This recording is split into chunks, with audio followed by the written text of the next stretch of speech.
Live from KSAT 12, the 6 o'clock news starts right now. Hostage situations, barricaded suspects, standoffs. These are some of the toughest situations for law enforcement. We saw that on Monday during a 5-hour standoff in East Bexar County where young children were involved. Thankfully, it ended peacefully. And after covering that standoff, Courtney Friedman wanted to know how those negotiators train for a tough job like that. Today, BCSO took her inside one of their training scenarios. The intensity feels like a real situation, but this is just a drill. Go ahead and come out. I can't hear you. You gotta talk to me. Speak up. I can't hear you. The Bexar County Sheriff's Office training on negotiations. The suspect in this simulation armed and barricaded in a house. You're on my property. That's what's going on. Get off my property. The negotiator tries to calm the suspect down. I got enough respect for you to talk to you face to face. Then they try to build a rapport in any way possible. It's okay to be scared, bro. I want to know how you're doing. Who's with you? Nothing's going to happen to you. We're just going to talk. Most of the time, it ends without violence. I'm coming out, Bailey. Don't hurt me. Brother, I got you. We want to get on that phone. Deputy Joel Babb, who led the drill and stopped to teach along the way, was a crisis negotiator on scene Monday during that standoff, where after 5 hours of communication, the suspect let his kids go and surrendered himself to deputies. We're not in a hurry.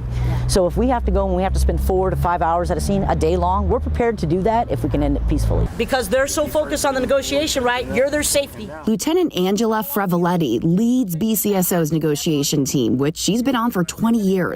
Once a year, she oversees this 40-hour basic negotiator training course, and not just for BCSO deputies. We have some smaller municipalities. We've had federal agencies, state, local, even the military actually join and attend our basic classes. That continuity in training for law enforcement across the region makes it easier to communicate in times of crisis. The SWAT team and I, we train together. We're just an A and B side of the team. They train all the special weapons and tactics. They're absolutely necessary. We go hand in hand. That's exactly what happened Monday when all teams worked together, resulting in the best possible outcome. Courtney Friedman, KSAT 12 News. Tonight, San Antonio police are investigating a shooting at a Southwest Side apartment complex. The shooting put 3 Edgewood ISD schools in what the district calls a secure hold. That shooting happened just after 10 at the Wood Square Apartments in the 2500 block of South General McMullen Drive. Police said 2 men were inside an apartment there when an argument broke out. One shot the other in the leg. The victim was taken to University Hospital, his condition unknown this evening. Police say the shooter left the area and the victim was not cooperative. Nearby Edgewood ISD school campuses were put on secure holds as a precaution as police searched for that suspect. A 19-year-old shot, and somehow he ends up outside a local Air Force base. Right now, San Antonio police are investigating all this. SAPD says the victim was shot outside of his apartment complex in the 1800 block of Horal Street. That's on the west side. It happened sometime after 10:30 last night. Police say the teen then drove to a Whataburger on Marbach and called a friend to come pick him up.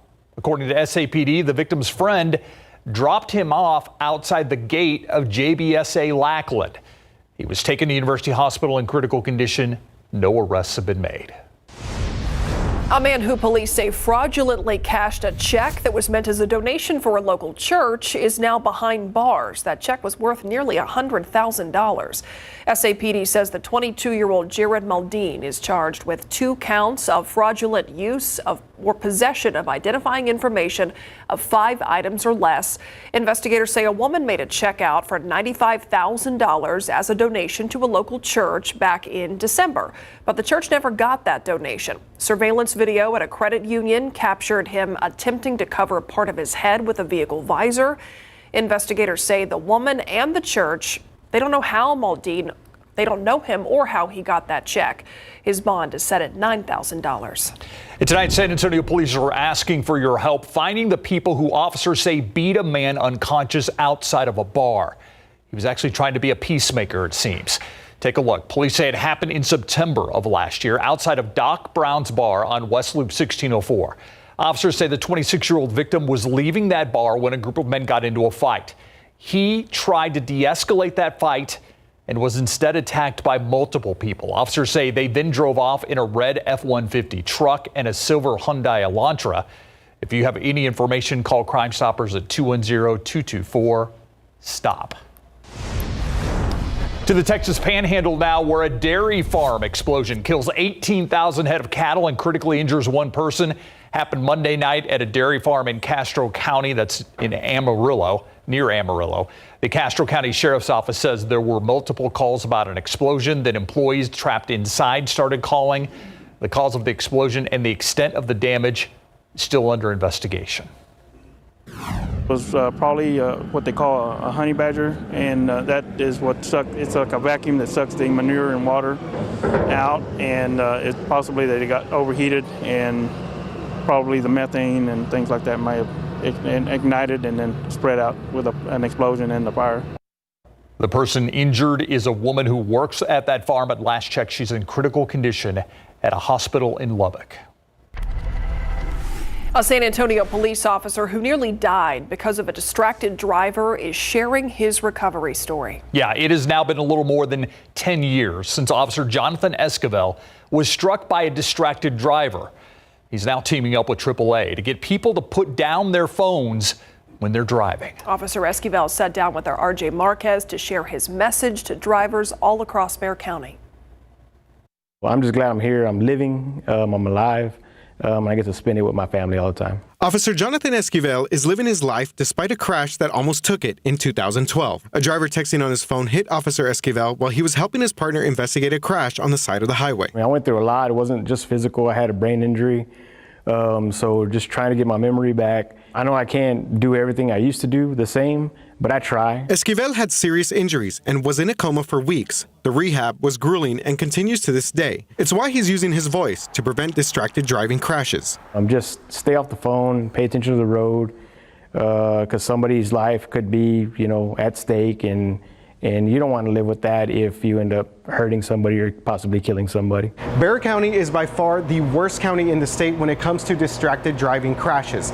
Last year, KSAT reported that there were 69 deaths because of distracted drivers. And when it comes to serious crashes, Bexar County had over 300 serious crashes with injuries because of distracted driving.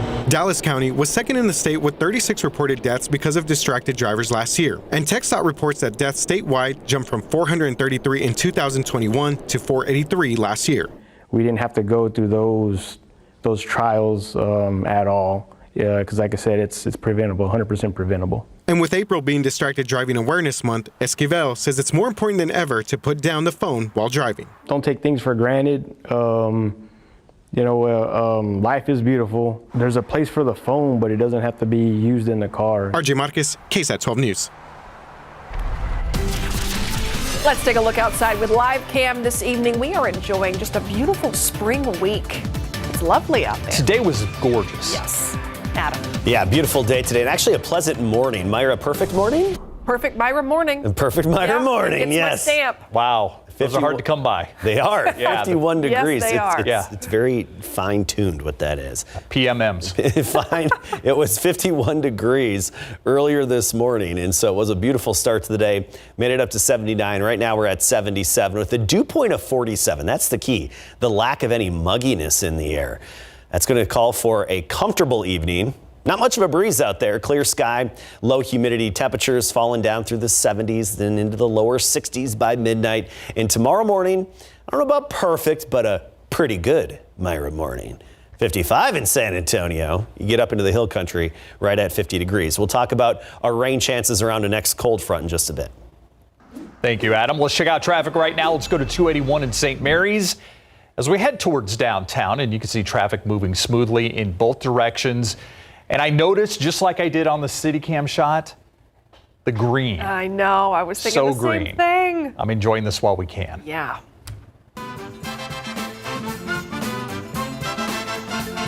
We're going to be seeing a lot of colors all around the city soon as the city gears up for its biggest festival of the year. There was an even bigger question this Fiesta. Where do you park? This year, the answer may not be downtown. Downtown construction will be paused for the Fiesta celebrations, but finding parking will still likely be a hassle. So the city says use via park and ride locations. The Crossroads location near Balcones Heights will be available for most Fiesta events. The Randolph station near Windcrest is another option. And for the first time, Stone Oak has its own station for the Texas Cavaliers River Parade and the King William Fair. Via Park and Ride tickets are cheaper this year, $1.30 each way. Riders can even get a Via Fiesta medal for riding. Lorraine Polito with Via says that Park and Ride will save people some time and some money. Not only is it difficult to find parking, but then when you do, it can totally be out of your spending range. You'd rather use that money for a chicken on the stick, wouldn't you? We have a link to several downtown road closures and more on Via Park and Ride on our website at KSAT.com. Chicken on a stick. I know, right? Also, right now, we have everything you need to know ahead of Fiesta: event schedules, news, even how to get your tickets to our Fiesta parties, our insider events. All you have to do is scan this QR code on your screen here to be taken to the KSAT Fiesta homepage. Now to a musical legacy, the Guadalupe Cultural Arts Center teaching the next generation of mariachi musicians how to keep in touch with their roots. The Music Academy at the heart of the center has students young and old keeping the mariachi tradition alive. They're trained on various instruments like the guitar, violin, trumpet, piano by teachers who have mariachi music in their families for generations. But third generation mariachi musician, and it's a very family-oriented genre, and it's up to us to continue this beautiful music. Pass it down. They're planning on hosting a fundraiser to benefit the school this Friday at Plaza Guadalupe. The event supports the continued expansion and development of the Music Academy. It's tonight at 6:30, Proposition A, Prop A, arguably the most controversial item on the May ballot. In our next half hour, we're going to break down what's in the proposed change and what it could mean for you. Plus, 2 public art projects left unfinished by the late artist Jesse Trevino. His vision for those projects and how his closest friend plans to complete them after the break.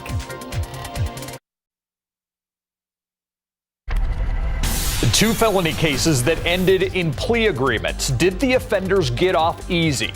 Tonight, why the Bexar County District Attorney's Office is defending their decision on these 2 cases. That story and more tonight on the Night Beat at 10. Of all the art that San Antonio's Jesse Trevino left as his legacy, 2 are still unfinished. A mural of the iconic Rosita Fernandez and a monument to veterans like himself. Both were proposed years ago, but momentum eventually waned as Trevino battled cancer. Then the pandemic hit. Tonight, Jesse Degollado shows us what Trevino had in mind, even in the final days before his death last February. What the possibility? Creating a mural of San Antonio's First Lady of Song, Rosita Fernandez, was on Jesse Trevino's mind. Up until the time that he passed, the sketches were there.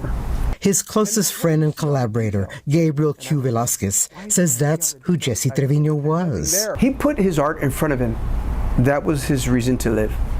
Already one of his most beloved paintings, Velasquez says Trevino envisioned a Rosita mural, perhaps larger in square footage than his famous Spirit of Healing mural on the Children's Hospital of San Antonio. Velasquez says they took this photo of where it might go, overlooking the newly restored San Pedro Creek Cultural Park downtown. Velasquez says whether the Rosita mural will go on the side wall of the Alameda Theater is actually yet to be decided. But he says Elmendorf Lake remains the preferred site for a monument to veterans like Jesse Trevino. And then go up here, y acá están las eagles, y a ver arriba está la Virgen. Okay. Pero aquí así están las dog tags. Eagles, La Virgen, dog tags are some of what Trevino saw adorning a 130-foot tall veterans monument of galvanized steel. It really provides an inspiration for a complex project that is art, but is also architecture. The priority now, says Velasquez, is a 21-foot tall prototype to show prospective donors, especially veterans. There's something about us remembering those that are forgotten. Jesse Degollado, KSAT 12 News. He was so talented. Now, the mural isn't as costly as the monument, says Velasquez. He estimates each will take from $750,000 up to $3.5 million to complete. Velasquez says he's hopeful the city and the county can join in creating what Trevino saw as job generators for San Antonio's creative economy. Let's take a look outside with Sky 12 flying high above downtown, the Alamo Dome, Tower of the Americas, wherever you are out and about. It's just a beautiful day to be out there. Blue sky, and as Steve pointed out earlier, green grass. That's a bonus. A bonus we're not always used to. No. In South Texas. So we need to pause for a moment to celebrate. Let's take it all in. Adam. Especially in recent history, right? The dry, cracked ground is what we're used to. And let's take a look at our rain chances, because we do have some more in the days ahead of us, but unfortunately nothing significant. The off chance of a stray storm on Friday. One of those situations where it's really unlikely anything's going to develop, but if it does, it could be strong to severe. And then Saturday, first part of the day, a 20% chance. Then we get into another 20% chance by next Tuesday and Wednesday. This is interesting. Over the past 30 days, our percent of normal precipitation, we're at 125% of our average precipitation over the past 30 days. That's here in San Antonio, but you look off to the west where we didn't get as much rainfall last Thursday and Friday, and they're actually in a bit of a deficit, being under 100%. But in the alleyway where we had the highest amounts, from Gonzales down to Kennedy and Falls City in Campbellton, look at this. They've had nearly 3 times, about 2.5 times their normal precipitation just over the past 30 days. And around San Antonio, we've had 100% to even higher than that. So it's good to see some of those numbers, but we all know we have a lot of ground to make up, and we could use a lot more rain in those rain gauges and on our lawns, pastures, and gardens. Here's the big picture. Off to the east today, as close as Houston, we had some of those showers come in from the upper level disturbance that's over Louisiana right now. And you can see this upper level low, this big counterclockwise circulation. That's the upper level low, the upper disturbance. These can be very good rainmakers and have a lot of rain-making energy with them. And this one does. It's just that energy is too far to the east of us. And unfortunately, it's going to stay to the east of us. Now, if this was to retrograde and move westward, it could put us in the sweet spot. But that sweet spot's moving away, bringing all the rain to Louisiana, Mississippi, Alabama, Georgia, Florida, and even the Carolinas. That's moving out of here. And then a weak cold front moves in for us on Saturday, and that's why we have that 20% chance. Let's talk temperatures, though. 51 this morning. Beautiful start to the day. 79 for the high temperature. The lack of humidity is what allows our temperatures to fall off so much at night and in the early morning. That dew point right now is at 47 degrees. Dew points for the most part across our whole area in the 40s, some 50s, but even along the Gulf Coast, it's not humid. Corpus Christi, a dew point of 59, Victoria 57. These dew points will stay down for one more day, but for Friday and then the first part of Saturday, they jump up until that cold front sweeps them away again. Gets rid of that humidity for Sunday and early next week. Temperatures, 70s around here, 80s elsewhere in the state, 77 Rio Medina, Seguin at 76. We'll start the day tomorrow at 55. Some brief morning fog, otherwise a sunny day for the most part. 81 degrees for the high temperature, a southeast wind at 5 to 10. Mid 80s, closer to the Rio Grande. Eagle Pass 87, Carrizo Springs 86. Meanwhile, Timberwood Park 79. Lavernia 81 and Stone Oak 80 for the high temperature tomorrow. The warmest we'll get is 90, and that's on Saturday. Otherwise, highs are for the most part going to be near 80, with mornings anywhere from the low 50s to the mid 60s. That's going to be dependent on when the humidity returns. I've got my first of 5 Fiesta medal giveaway tomorrow on the west side. Christus Santa Rosa, Hospital of Westover Hills. That's off 151. As usual, line begins at 4. Medals given away at 6. We'll be there live. All right. Thanks, Adam. Always a fun event. All right. So he was supposed to be one of the leaders. It was supposed to be Keldon Johnson, Devin Vassell's team this year. Never really worked out that way. No, and we saw just enough of Devin, though, to know that his future is definitely bright if he can just stay injury-free. It was supposed to be a breakout season for number 24, but that darn knee injury just slowed him down. Plus, the Astros accomplished a first today. Coming up.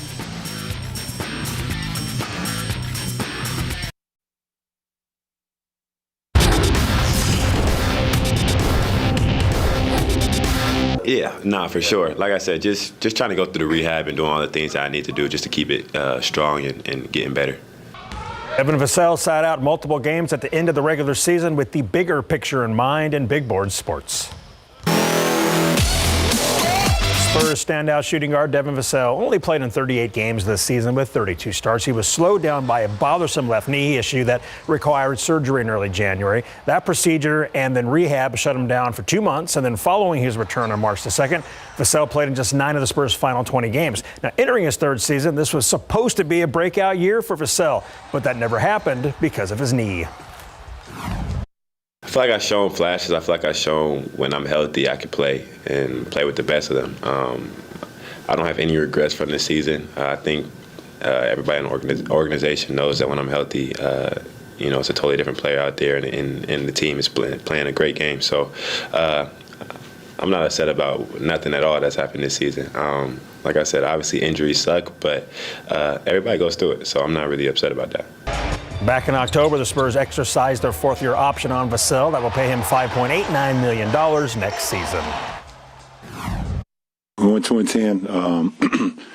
The analytics side said we had a 0.3 chance of making the postseason. So, that's all you ask for is a chance, I guess. And for us to turn around our season and give ourselves an opportunity to compete for the Larry O'Brien Trophy, that's all you can ask for.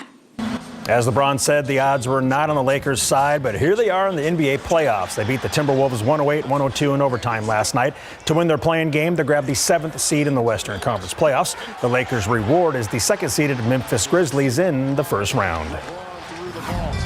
This win feels really great. Not only, that we're going to the playoffs through all the drama and BS this whole season, but the fact that we controlled the game together, for the whole 48 minutes.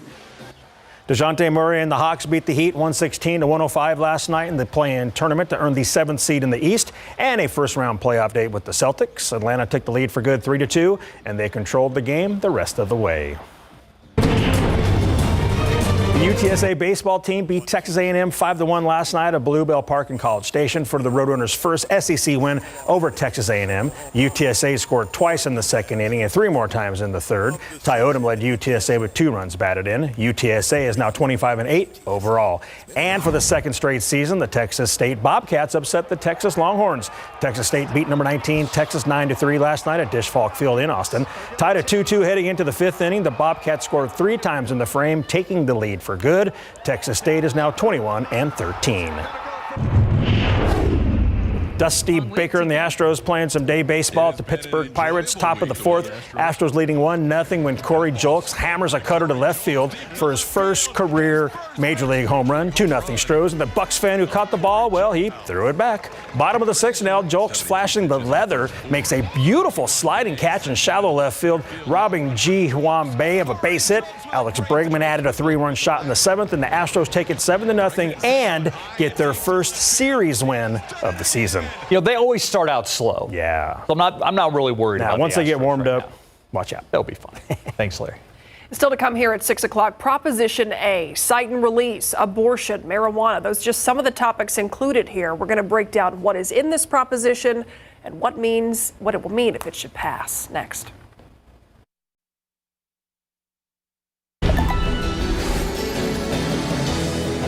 The mayor's office and all 10 city council seats are on the May 6th ballot, but Proposition A is expected to be the real draw for San Antonio voters. Yeah, you've probably seen the commercials. The proposed change to the city charter covers marijuana, abortion, chokeholds, and cite and release. City Hall reporter Garrett Berger takes us through it. Would you like to sign a petition to get the decriminalization of marijuana on the ballot so people aren't arrested for possessing low-level amounts? Oh, yeah. More than 20,000 verified signatures got the so-called San Antonio Justice Charter onto the May ballot as Proposition A. At first, the push was largely dominated by talk of decriminalizing marijuana. Prop A would attempt to prevent arrests or citations in most cases for possessing less than 4 ounces of pot, and would keep police from using its smell as probable cause for a search. 6 other Texas cities have passed similar initiatives, but they've split on whether or not they've actually followed through. Prop A also appears to be the first attempt in the state to decriminalize abortion with a local ballot initiative. It would largely prohibit police from investigating abortion crimes and forbid the city from gathering information on any abortions or passing that info on to other government agencies, apart from what's required in state or federal law. One of the most controversial parts of the proposition is the expansion of cite and release. The city already has a program that allows officers to cite people for certain misdemeanors instead of arresting them. They'd still face a charge, but the DA's office then decides whether to let the cited person into a diversion program that could keep the offense off their record. Although prosecutors can also decide to charge them as normal through the court system. The SAPD's cite and release program includes most of the things allowed under state law, except graffiti and thefts from individuals. So pot possession, vandalism worth up to $750, or theft from a store for the same amount already might not result in an arrest. But officers now have some discretion whether to cite or arrest someone, whereas Prop A would require they cite people in most cases. That includes for graffiti. The mandate also extends to Class C misdemeanors except public intoxication. Those are the lowest level crimes that officers already typically just issue citations for. Prop A also tackles some other existing issues. SAPD policy bans chokeholds and no-knock warrants, but supporters want them put in stone in the city charter. They also want a new position called the Justice Director, who would essentially serve as a full-time policy analyst for city issues related to policing. They would have to submit reports ahead of key policy decisions and could not be a former cop. You can read more about what Prop A includes and its full language on our website, KSAT.com. Garrett Berger joins us now here in the studio to break some of this down even further. A lot of issues in Prop A, but there seems to be one that kind of looms over everything. Whether any of this is actually enforceable were it to pass. We've heard from the city attorney. He said, no, it's not. So what's the clear line on there, or is there one? There's definitely not a clear line. So as you mentioned, City Attorney Andy Segovia has said that most of Proposition A, about 5 out of the 6 measures in here, would be unenforceable. The only one he says would work is the Justice Director. Everything else, he says, is pretty much preempted by state law. So you couldn't enforce it without going against state law and basically saying, we can't enforce it, we won't. On the other side, supporters have essentially said that they believe these are enforceable and maybe there will be a legal challenge, but in that case, it's the city's responsibility to follow the will of the voters and maybe fight that in court, but basically to follow the political will. And of course, we have seen some other cases where some of this has popped up, such as marijuana decriminalization in other cities, and that's been split. And supporters again say that's based on who has the political will to actually push it through. You know, Garrett, there's a lot of questions about cite and release. Right. And right now the city has, the DA's office has a cite and release program, the police department, Bexar County. But it doesn't, cite and release doesn't necessarily mean you won't be punished. It just means you won't be arrested. So talk about that a little bit more. Right. So if you commit a crime or if you are accused of a crime, generally you're going to be cuffed, you're going to be taken to jail, you're going to have to get out on bond while it's making its way through the court. Right. But you're still facing an ultimate charge. The actual punishment is at the end of that court case. You're either going to be convicted and have to face maybe some jail time or a fine. It's just that initial arrest where cite and release allows you to avoid that. Instead of getting cuffed and brought to the jail where you have to have, you have to call your mom to bail you out of jail. You don't have to worry about a bond. You don't actually get arrested, but you're still facing that charge. But there is an element in the DA's program where there's a diversion element. They want people who are given citations. Yeah, if they're given citations instead of arrested, they want there to be a chance to keep that off your record. But not everybody gets in that track, and it's the DA's office that's actually going to determine if you can get in what they have a diversion program. Right. And if not, and that's current. That has nothing to do with Proposition A. Now, I will say, if you're a business owner, it's probably a little disconcerting if you have somebody shoplift from you and they aren't going to jail. And they're given a ticket. That's, I think, the big thing. A lot of business owners don't like that idea.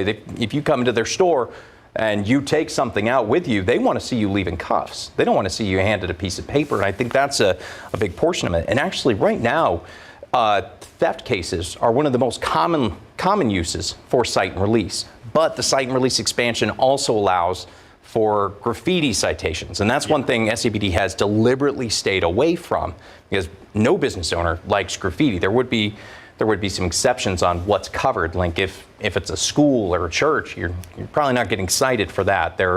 That's carved out in a different state law. But it's the theft and the graffiti that really, I think, grind the gears of a lot of people in the business community. Well, and that's what the mayor has cited as why he changed his mind and decided to take a position against Prop A. Well, he is I don't think he'd say he's changed his mind. He is for sight and release, but again, the thing we hear from him, and it's a common refrain that we hear from other opponents, is that right now officers have discretion. So they have exactly, these are citable offenses, and they can issue a citation if, in their judgment, that's the best way to go about it. Under Prop A, they would have to, in most cases, if it's a citable offense, and there are some exceptions in there, but for the most part, you shall issue a citation, and they still have to make their way through, as we talked about earlier, you still have to go through the court system or the DA's diversion program, but that's going to be on the DA's side. And even if they cite everybody, it's not clear if that means we're going to have a whole bunch of people going through the diversion or not. So cite and release, it's an option right now, but this Prop A would make it the only option. For the most part, yeah. There are some things like, I believe there's an exemption carved out if they don't have ID. But even then, they try to make a workaround in it. But the idea in Prop A is they want citations issued rather than arrests for these particular misdemeanors. There's a lot of different issues in Prop A. They're all very different and unique in their own right. Of course, they all have to do with policing, right? We saw some challenges to try to get it broken up into different propositions. That failed, didn't go anywhere. We haven't seen anything like this in other Texas cities. And you've been taking a look around the state where something like this has passed with so many different elements in it. Right. Not on this scale. For example, if you look here, this is most of this, and it's about, I think, 13 pages or so, is the actual change to the city charter. There's 6 different elements lumped in here. It's essentially everything but the kitchen sink. And that's one thing that opponents have pointed out. They say these should be separate. And as you mentioned, there was an attempt to try to force the city to separate these out into separate charter amendments. That did not go anywhere. It will appear as one all or nothing charter amendment.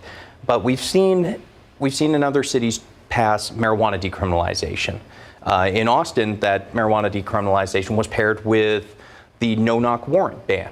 But we haven't seen abortion, marijuana, cite and release, and chokeholds, and search warrants all bundled up into the same thing. This is unique in that regard. And it takes a lot of time to get through it, but luckily you and our digital team have broken it down. It's online right now. If you want to learn more about Proposition A, I, of course, urge you to do that, because obviously it's going to be the voters who make the decision on this whole thing. So we have an elections homepage where we break down everything that you're going to find on the ballot May 6th, including Prop A. Garrett Berger, appreciate your time. Absolutely. All right. We'll see you in the newsroom. See you there. We'll be right back.